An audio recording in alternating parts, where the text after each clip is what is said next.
susunod na programa ay rated PG. Patnubay at gabay ng magulang ay kailangan sa mga batang manonood.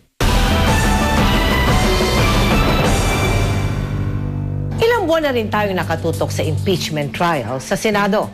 At bukod sa impeachment proceedings, kaabang-abang din kung ano ang sasabihin ng senadorang ito. Tunay ngang isa siya sa nagbibigay kulay hindi lamang sa impeachment proceedings kundi lalo't higit sa larangan ng politika sa ating bansa.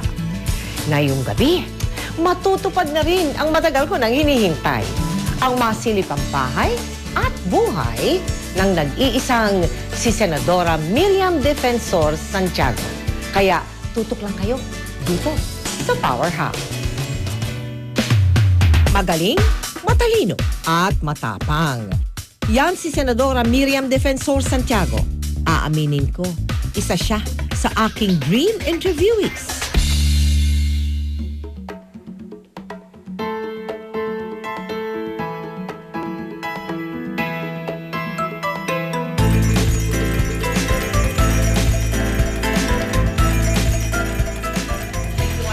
Senadora, thank you so much for accepting our request. You're very, very welcome. Thank you. You're very welcome. Beautiful house. Thank you. It was done by Lindy Loxin. The architecture Yes, was done by Lindy Loxin. That's right. Ang interior po, sino, Senadora? by moi. May moi. All right. By you. Alam mo, kitang-kita agad sa bahay na ano, you are well-traveled and you like to pick up souvenirs Yes. and pieces to put in your house. Yes, so I can have all these memories. It is a house of memories. That is a revelation, ha?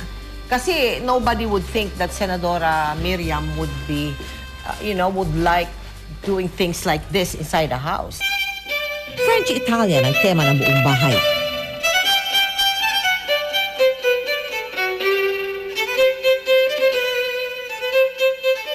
At sa kanyang living room, may 4 na sala set. You love to entertain? Ang dami settings. I'm the eldest in the family, so I usually have reunions. All of them. So they have to come here because I'm the eldest.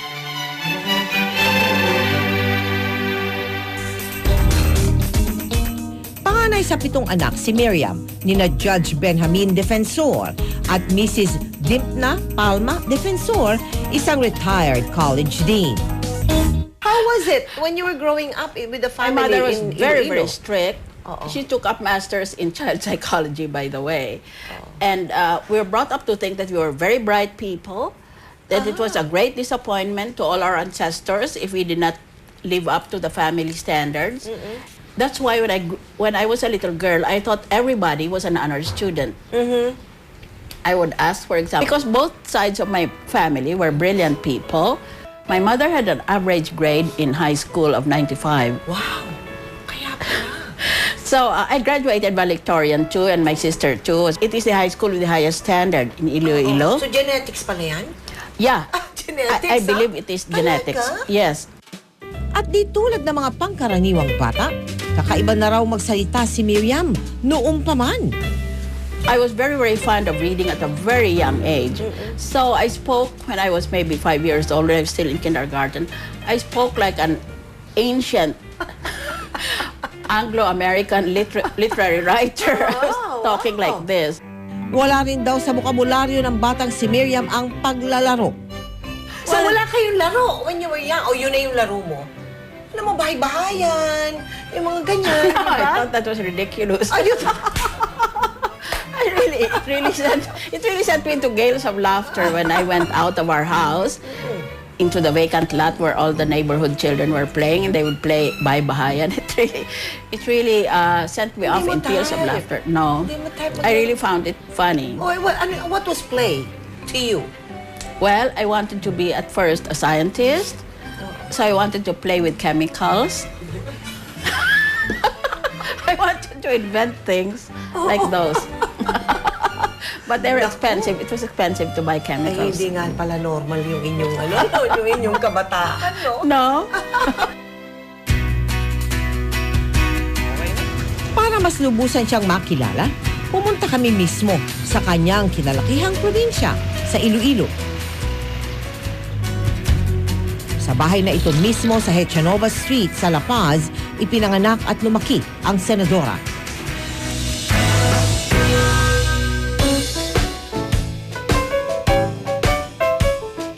Nakausap mismo namin ang ina ng senadora.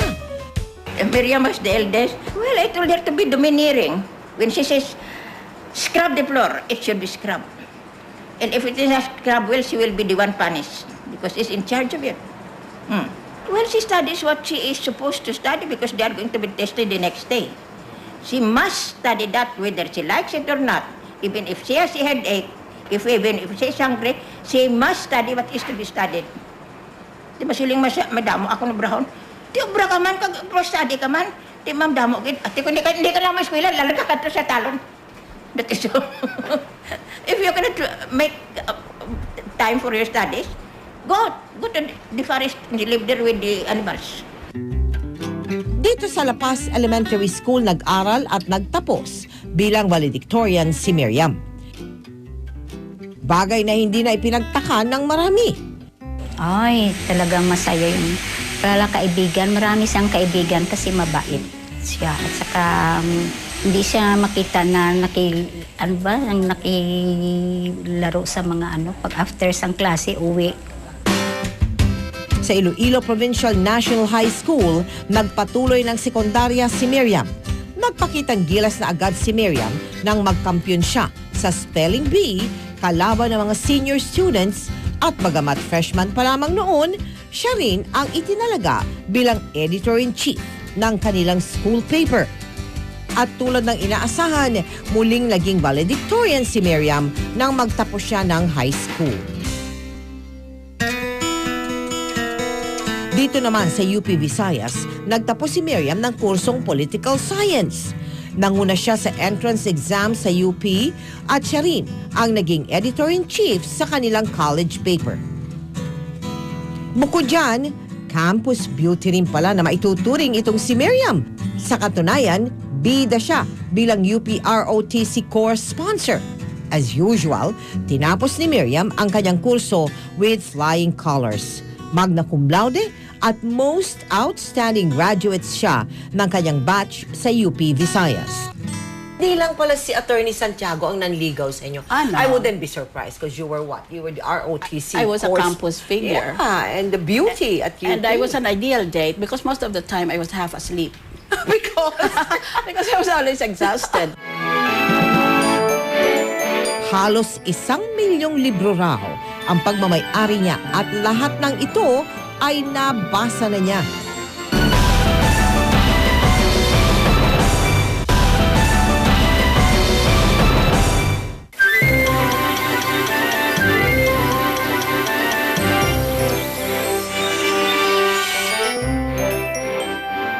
Hilig talaga niya ang pagbabasa, kaya naman maging sa sarili niyang tahanan, may private library. Halos 1 milyong libro raw ang pagmamay-ari niya at lahat ng ito ay nabasa na niya. And a huge, ang laki pala itong library. Yes. Oo nga. I love this library. I Yes. stay here most of the time. And it's really just 1/4 of my total number of books. Where are the others? Another 1/4 are in my basement, and then the other half is in my law office. Look at this. This is all just ventilated by ceiling fans. Yes. But I can aircon it like this. Oh, yeah. And then very easily. Beautiful. Ay, oo nga. Oh, there it is. Itong Yes. aircon. So I'm completely enclosed Yes, here. There are no yes. distractions whatsoever. This is where I do my most important work. Do you employ a regular librarian to No, do all of this I have for it you? all in my head. In I your know head? Yes, I know when someone took one book and I'll throw a tantrum. I have a fit. Okay, what's your favorite book? Well, I like historical fiction, so I cannot say that there's just one book. But in all, I like Tolstoy. I like the Russian writers like Turgenev, Dostoevsky, etc. But in terms of genre, the specific kind of writing, I like historical novels. I really love because you can sort of go back to that life. You can sort of leave your physical body and go back to that kind of life they were living. So I love that.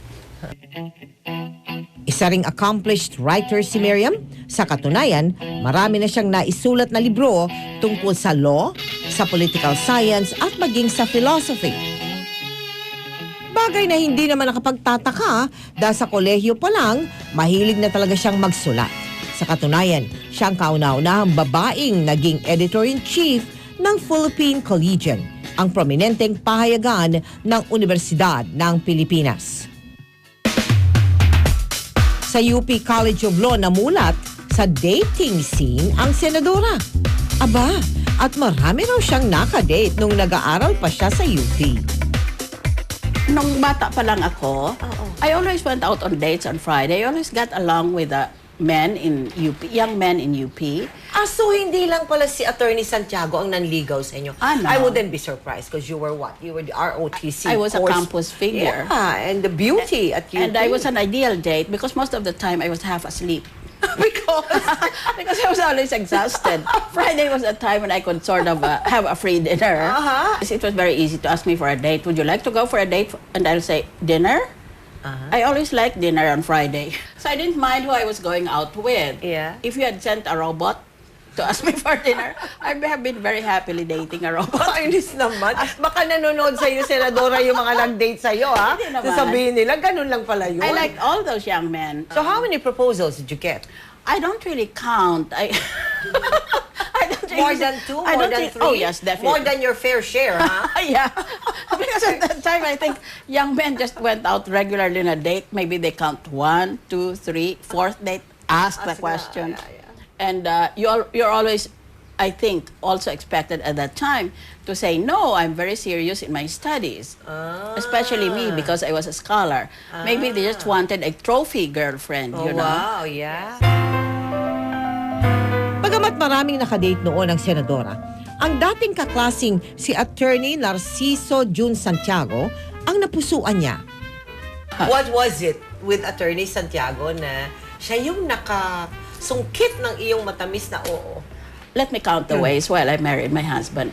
Number one, marami, he was not good in academics at all. I think he wasn't? Wow! I think he was the true one of the class, the classmates, but Yeah. we were not section mates. Yeah. I didn't really know him. And I only got to know him because one day I came late from a meeting with, I think, President Marcos in Malacanang because I was a student leader. So I had to sit in the back. I normally sit in front where I worship my professor. I stare with with love-struck eyes at my professor, take down everything he says, and I don't even breathe. That's how I got to be a scholar, because all my professors knew that I adored them. And normally, I would never know who those guys were at the back. We're usually very noisy or rowdy and copied from each other during exams. I really detested them. Malalaman mo talaga sinong nangungopya kasi sa likod sila upo eh. Oo nga. Ang hindi nangungopya doon sa harap. And I noticed that they were passing around pieces of paper. And finally, one of them gave it to me. It said, 10 most beautiful legs in class. Wow. And my name was there. Okay. So I turned and smiled at the next fellow, who happened to be my husband. My husband had a brand new sports car, and we urgently needed a sports car, a car at that time. So I tended to date people with cars because I was editor of the Collegian, and at that time our printing press was in Santa Cruz. I was living in UP Diliman. Yes, so I'd go on a date once, and they'd say, "Can you take me to the printing press this Wednesday? Can my staff come too?" That always improved his chances. Na makapagtapos ng abogasya, pinag-aral naman ni Miriam ang kanyang mga kapatid sa tulong ng asawang si June. When he was courting me, I said, I come from a poor family, so I have to improve myself first. I can't get married because I have to send my siblings to school. I got to go do my doctorate so I can get a good job, make good money. And he said, money is not a problem. I will support our family forever and ever. Napagtapos niyo sila lahat. Oh yeah, they're all doctors and lawyers, I'm very proud to say. Oh, is that so? They're very outstanding. At kahit kasal na, ay pinagpatuloy pa rin ni Miriam ang kanyang masteral at doctoral studies sa University of Michigan. Pero tila hindi napapagod sa pag-aaral si Miriam dahil patuloy ang kagustuhan niyang magpakadalubhasa sa napiling larangan. Lahat na yata ng prominenteng paaralan sa buong mundo ay napasukan na niya. Kumuha siya ng postdoctoral studies in law sa Oxford, Cambridge, Harvard, Stanford, University of California at Berkeley. Senadora says there never was a time that you really gave her reason to be jealous. Kasi ang secret namin, hindi pa niya natatapos sabihin, payag na ako. He wanted me to be a kept woman. And So I said, just choose your weapon, okay? Let's abbreviate this discussion. Choose your weapon. Kailangan mamatay isa sa atin nito.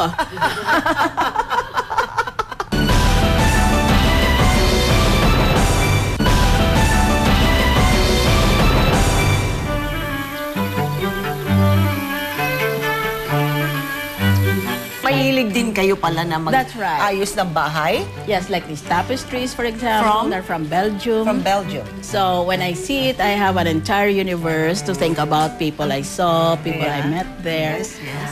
This dining set, for example, I bought this in a closing out sale of an expensive furniture store here. Here in the Philippines. Yes, it was made in France.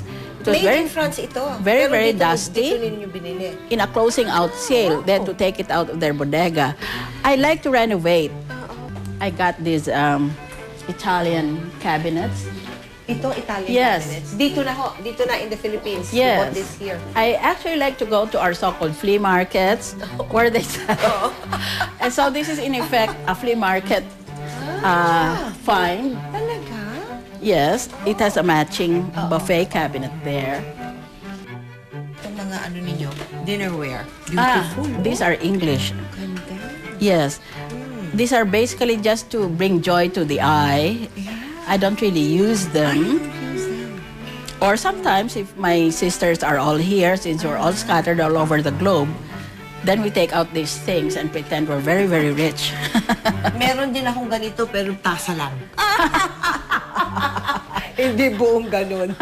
Senadora, where is the woman in you? There is a public What do you mean, where is the woman? I'm all woman. But your public reputation is that you are a fighter. No one will dare cross paths with Senadora Miriam Defensor Santiago. Nasaan ang pagkababae ninyo? As a wife? As a mother? I'm gender free when I'm at work. Okay. I don't think of myself as a woman. She's a woman legislator. So if you're looking for the feminine side, Yes. it's very much ensconced in my house. In your house. So people would be surprised if they were living with me in my house to find, for example, that I don't scream every day. We should tell Attorney Aguirre about that. I don't scream every day. I speak very quietly. In fact, my view of a house is that it is a nest of silence where everybody is accepted for what he is. Okay. No matter how hurt we are there or how guilty we have been there outside, when we come, we're always accepted. That is my idea of a house. So, in the first place, the house should be very, very quiet. You'll notice that my house is very quiet, and I've taken the trouble of setting up feeding stations for the birds so that all you can hear are bird song. And they come here every morning, they wake me up at dawn, and then they will sing again at 6 o'clock in the evening. So, and then my house is very functional and very comfortable. I don't want it to look like a show window in some expensive store. I want it to look lived in. My highest compliment was paid by my house guest who said, "Your house is big from the outside, but it's very cozy inside." These are my grandkids. Isn't that so nice? This one has my temperament. She loves to throw things. Do they stay with you? No, No. the father When do you is too have them? strict. When do you have them? Only for like half a day on a Sunday or Sunday. a Saturday. Hi, honey, come over here. You can shake hands. Good with afternoon po. Senadora says there never was a time that you really gave her reason to be jealous. Kasi ang secret namin, hindi pa niya natatapos sabihin, payag na ako. Taong 1971 na ikasal sina Miriam Defensor at June Santiago. Akalain ninyong nagtangka pala ang kanyang asawa na patigilin siya sa kanyang career. We were always fighting on whether I should practice my career, because in terms of money, it was completely unnecessary. He wanted me to be a kept woman. And So I said, just choose your weapon, okay? Let's abbreviate this discussion. Choose your weapon. Kailangan mamatay isa sa atin nito. Asawa ka, nag-graduate ng UP College of Law, tapos dyan na lang siya sa bahay. Well, in any event, of course, he saw the light. And then so he said, I spent for everything. You can just keep your own money.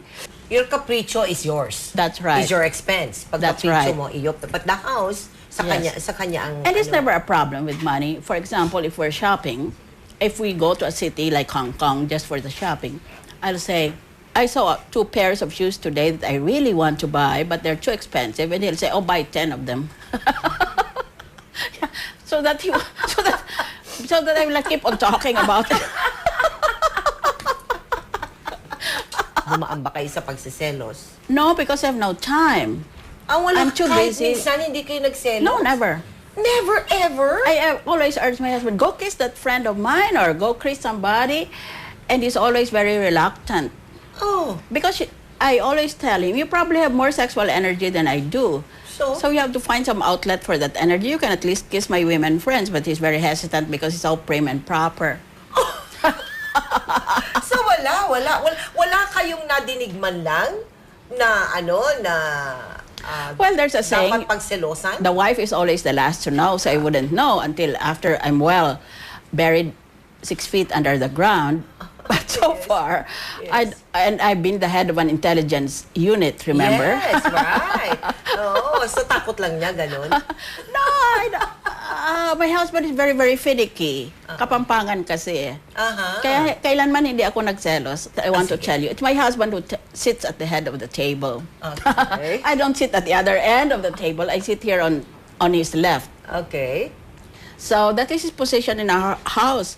When he comes, we all fall to our knees and we say, Lord and Master, what is your pleasure? Yan teka, sikreto ba yan, ma'am? Sometimes you do it literally. Yeah, pero sikreto ba yan ng happy marriage? Would you say that ito yung one of the ways on how to maintain a relationship I noticed with a man? immediately, as a thinking individual, when I first got married, there seems to be a rivalry between the egos of 2 people. Siyempre. So if you just kill your ego, there's no problem.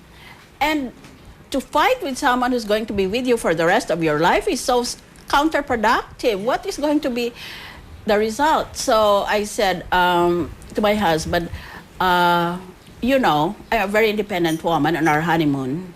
On your So honeymoon? I'll go my way and you go my way. Kaya palang walang problema eh. Kayo naman, Senadora. But let me just find out how you are as a mother. Yeah, as a mother, when I was younger, I did everything by the book. So you were like your mother? Did you expect your children to... No. I turned against everything that my mother applied to us because I felt that it was too demanding and no person can possibly live up to those demands. Yeah. And didn't ever want my children to suffer like I did. I just told them, if you pass your grades, I'll be happy. It is more important to have a happy life than to have a successful life, because success you can define in many ways. Just being happy is a success in itself. I was a very demonstrative mother. I would hug and kiss all the time, and my children would go running away from me and say, Dad, stop her. She's manic. But I never had time for them. Because I was so busy. And one time I rushed home just to change my clothes because I had another engagement. My youngest son, whom I later lost, was home that day, and he was very happy because he thought I was already free, only to realize that I jumped back into the car. And then he was so mad at me, he shouted after me, "You're not a real mother. Oh my You're just a goodness. pretend mother." Wow. Yes. And that hit you, huh? Of course. And there were many times when there were parental activities in school when I was always late, and my son would stand there forlorn and alone, and then he would light up when he would see me. I was always running from place to place. I couldn't help it. And my sons were intelligent enough to understand that these were things that I had to, that there were demons that were ruling me, and that I had to act according to my demons. Pwede bang masabi that there are also regrets in your life despite all the achievements to your name? No. No? You In didn't fact, regret my these failures, for example, they were completely human failures. There's no such thing as a person who has never had a failure. So if I had a failure, I just say to myself, well, you had it coming to you. You want your fair share of happiness, you have to have your fair share of sadness. At isa na marahil sa pinakamalungkot na pangyayari sa buhay ng senadora ay ang pagkamatay ng kanyang bunsong anak na si Alexander Robert taong 2003. Don't have any regrets. And how do you deal with sadness, especially when you lost your son? Yeah. Well, of was course, it drove me terrible, out of my mind. Of course. It's ineffable. You cannot put it into words. When you put in so much love and you put in hope for the future, and you try and bring him up to the best of your abilities and let him imbibe moral, ethical values, and then all of a sudden he's gone. And of course, it made me question my faith. What kind of God are you that you do these things to innocent people? Suffering I can understand when it's necessary, but what about the suffering of the innocent? Yeah. What kind of universe is this? You got to be a very poor, incompetent God. But you're over this now? Questioning God? I always He's question. incompetent. It's not a question of feuding with the Creator. Are you over it? Are you, I will never be over the Never death of over. my son, because Ay. there's not a day that goes by that I don't think of him or I get reminded of him. Nawalan man ng anak na lalaki ang senadora, nagkaroon naman siya ng anak na babae sa pagkatao ng aktres na si Heart Evangelista. What was funny is she went up to me na aksan. You're Heart Evangelista, right? My son's fond of you. I was just shocked kasi siya pa yung nag-approach sa akin. Hunyo nung isang taon ang idaos ng mag-asawang June at Miriam ang kanilang 40th wedding anniversary. Dinaluhan ito ng mga pinaka-prominenteng tao sa bansa at ang kanyang maid of honor walang iba kung hindi si Heart. I remember the first time we met again, she invited me over to her house. She showed me her house, she showed me her library, her photos, ganyan. And it's like magic, we've been like best friends, mother and daughter ever since that day. Having her in my life is like having an angel, like she's there for me 24/7. Whether it's about a heartbreak, whether it's about a problem that I have, personal, serious, a contract that needs to be approved, anything under the sun, she's there for me. And so my parents are so happy that I have someone like her in my life. Are you a bag woman? Handbags, I don't at all like them because they occupy my hands. My hands always have to be ready in case I need to slap somebody. Kasi I remember noon when I was starting, my God, your legs were the top of the town. Yes, Really? I love that bathing suit picture because I Oo, love, yung nakaganyan ka sa no? I would love to be allowed to go around in a bathing suit. It is the ideal tropical wear, really.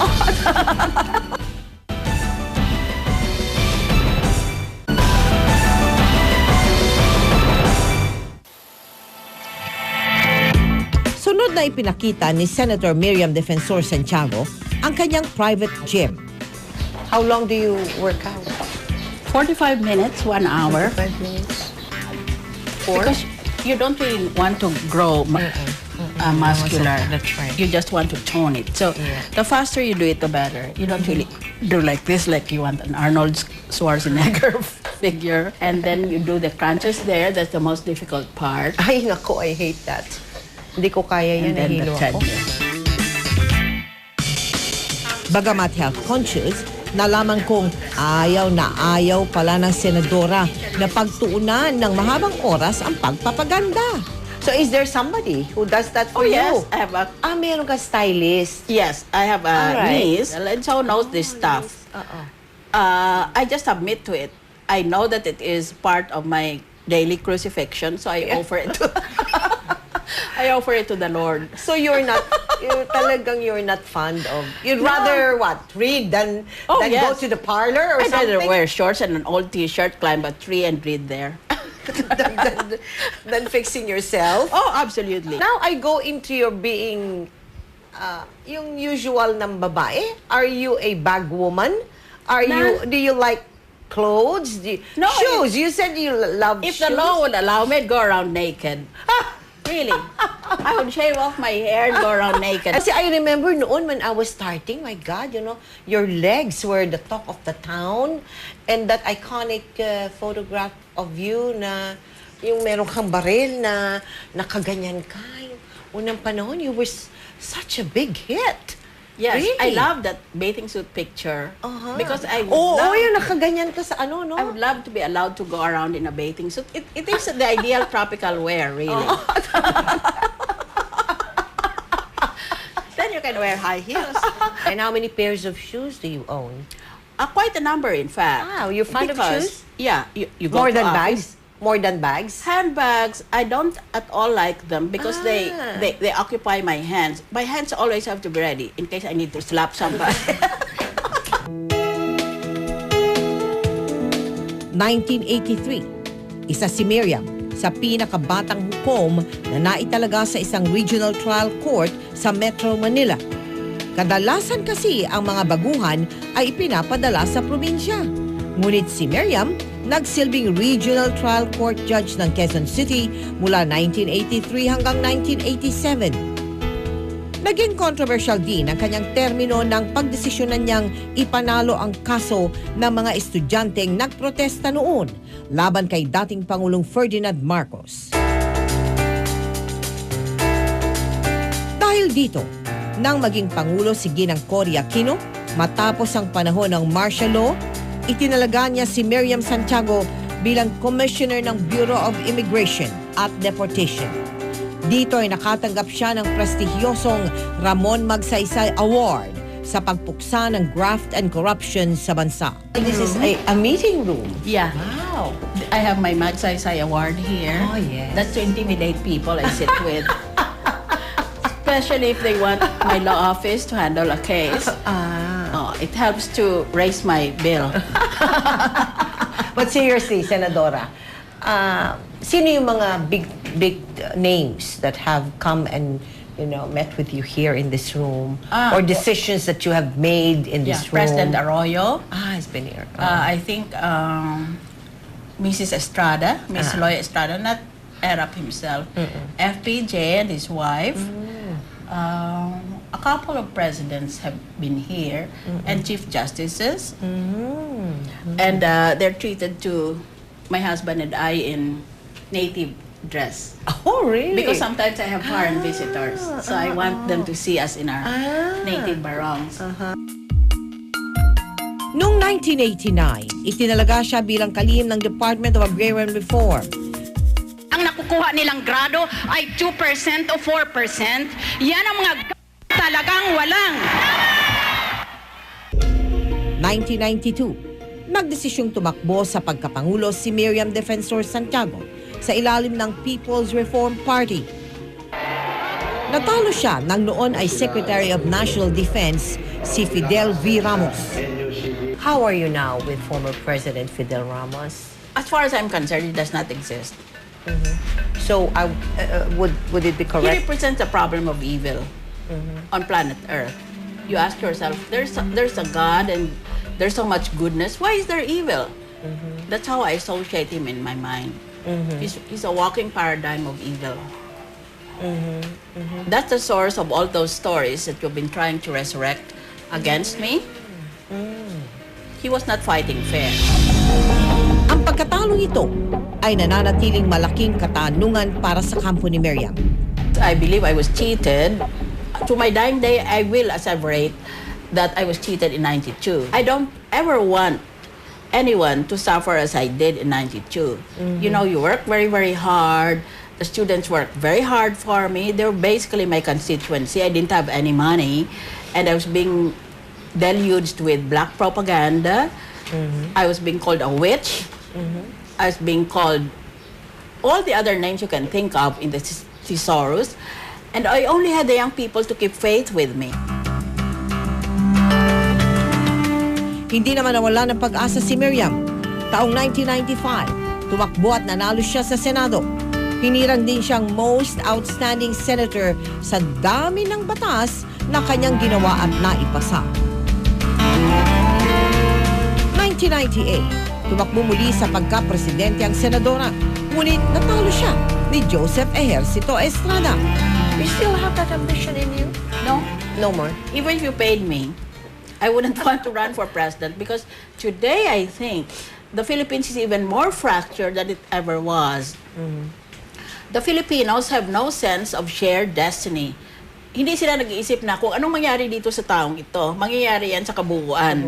Kaya ako, dapat sa aking sariling buhay, ay dapat may mga hinahabol akong mga ethical conduct, yung pagiging good citizen. Dahil kung bad citizen ako, It affects the entire... apektado lahat. Kasi ang mga Pilipino hanggang ngayon wala silang mga leader who are capable of inspiring them to be better than themselves.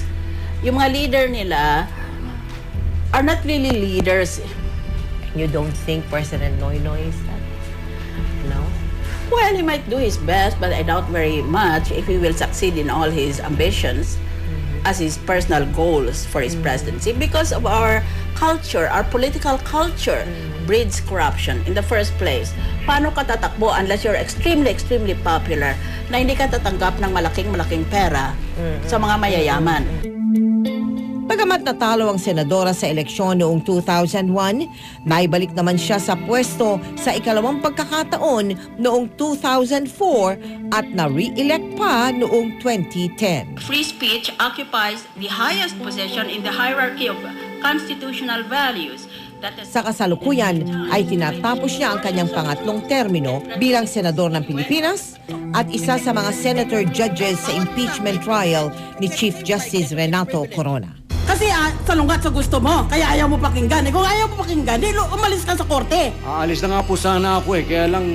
Granted! So now I'll address you again as Dr. Santiago. All right. Because I want the mind there. What will happen kung ma-convict si CJ? Okay? What will happen kung hindi siya ma-convict? Una, matatakot ngayon ang Korte Suprema sa presidente. Kaya kung may kaso ang presidente sa Korte Suprema, malamang sa mananalo siya. Hindi na siya ma-check ng Korte Suprema. Ngayon, alahanin mo ganito. Ang ating presidente is our sole spokesman in foreign relations. Sa ating mga relasyon sa ibang bansa, isa lang kausap nila ang presidente ng Pilipinas. Ngayon, natural, itong mga foreign countries, may mga interest sila na salungat sa interes ng Pilipinas. Halimbawa, yung Mindanao na yon, maraming interesado doon. Pero kung mag-isa na lang siya, natakot ng Supreme Court, wala ng independence of the judiciary, kayang-kaya na siyang i-pressure ng foreign countries dahil sabihin nila, kontrolado mo naman yung Supreme Court eh. What will happen if he is acquitted? Well, then, that will of course produce the reverse situation.